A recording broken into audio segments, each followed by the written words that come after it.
안녕하세요, 배현약사입니다. 자, 오늘 제가 말씀드릴 내용은 식품에 기능성 원료를 집어넣으면 이 식품이 어떠한 기능이 있다라고 하는 것을 표시할 수 있는 제도가 2021년부터 새로 시행된다라는 점을 좀 말씀드리고 싶습니다.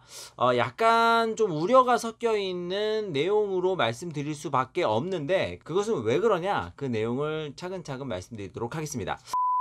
자, 2021년 식품법이 조금 개정이 됐는데요. 어떻게 개정이 됐냐면, 건강 기능성 식품처럼 식약처에서 인증한 원료를 식품에다 넣으면 그 식품에 기능성 표시를 할 수 있게 된 겁니다. 원래는 그렇게 못 하거든요. 예를 들어서 뭐 두부가 이렇게 딱 나온다 그러면 그냥 두부는 두부지, 그 두부가 뭐 어떠한 두부다, 이게 잘 안 되는 거였어요. 그런데 이것이 법이 바뀌면서 어떻게 됐느냐?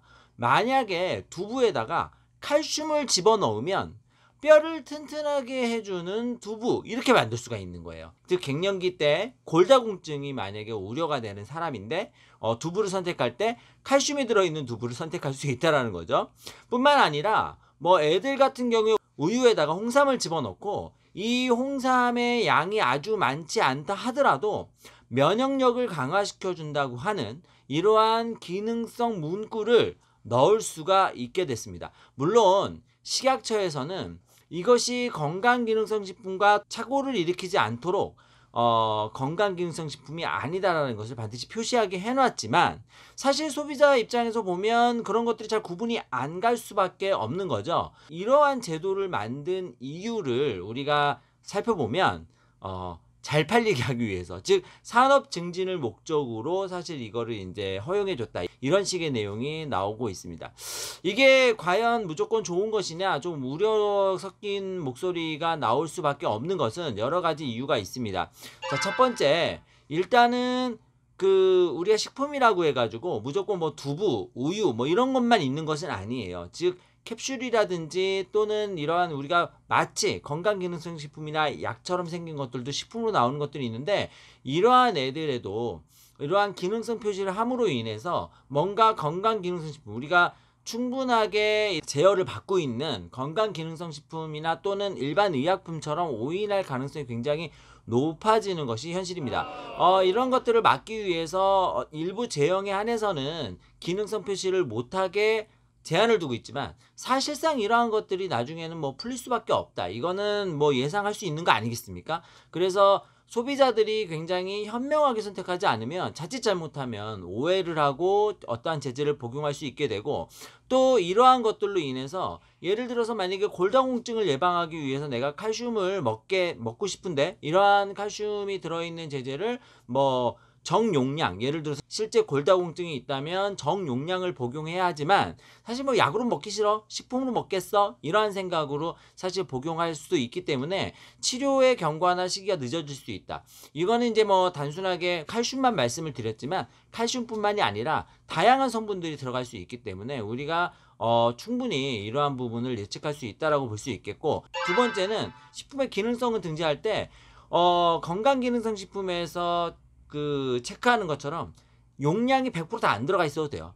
용량이 훨씬 낮은 용량이 들어가 있어도 이게 다 기능성 표시를 할 수 있기 때문에, 사실상 소비자들이 잘못해서 질이 낮은 뭐 원료가, 기능성 원료가 적게 들어가 있는 제재를 기능성 원료가 적합하게 들어있는 제재로 오인하고 복용할 가능성이 굉장히 높다. 실제 건강기능성 식품에 들어가 있는 함량도 그다지 높지 않거든요. 그래서 우리가 사실 건강기능성 식품의 경우에는 질병의 치료가 아니라 건강을 증진을 목적으로 드시는 거라고 되어 있을 정도입니다. 그런데 이제 이거보다 더 낮은 농도로 만약에 들어간다, 단가를 낮추기 위해서 효능은 사실 잘 알 수가 없는 상태가 되죠.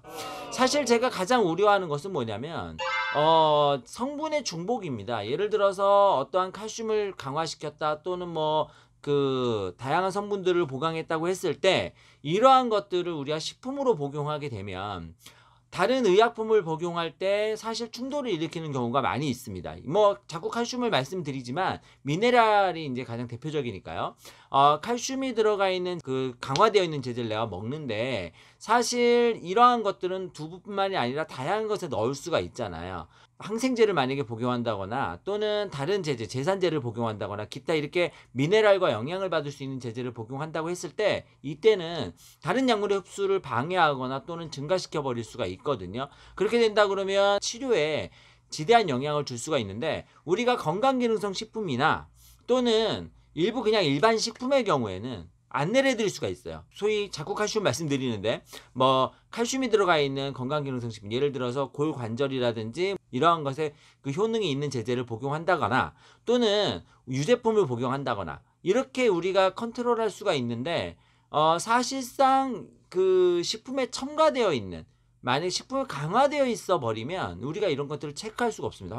소비자분들이 칼슘이 강화되어 있는 것이라고 인지를 계속 하고 있지 않다면요, 때문에 다른 약물과 상호작용이 있을 수가 있고, 이러한 것들이 사실 크게 문제가 될 수도 있기 때문에 사실 이거 무조건 환영하기 어려운 실정입니다.